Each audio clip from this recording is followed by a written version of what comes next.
Hello, welcome to the first episode. I'm Raj Lakshmi and we are starting with getting your LoiLoNote account ready. By the end of this video, you will have everything set up to create amazing activities, quizzes, and lesson plans. So let's prepare your devices. You will need either a computer, tablet, or smartphone that's connected to the internet. Make sure your device is charged and your internet connection is stable.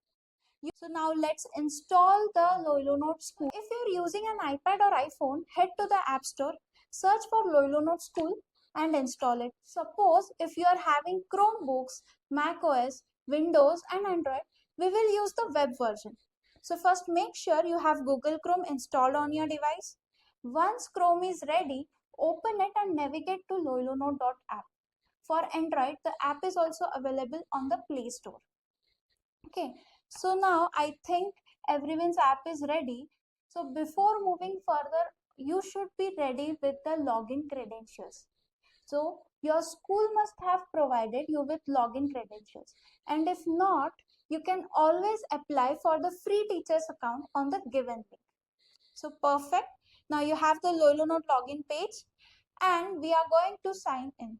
So click on sign in with LoiLoNote and you will see the login fields appear. Enter your school ID, the login ID as well as the password.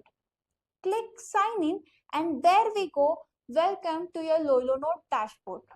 So you can see here you will have the short tutorial video here. I think so you can explore it on your own and I will close it for now. Next, what I'll do, let's set up your first subject. You have two options here. You can either add an existing subject that's been shared with you or create a brand new subject from scratch. So let's create a new one. I'll call this my first subject. Okay, but you can name yours whatever makes sense for your class or project. Now we are in your subject area. So to start creating content, click on new note.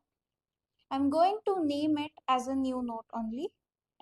Here, yes, here we are. This is the main interface where you will be spending most of your time. You are going to enjoy this now. This is your creative workspace where you can build amazing activities, design interactive quizzes, and have beautiful assessments. Further interface overview, I will see next in the second episode. Till then, stay tuned. Thank you.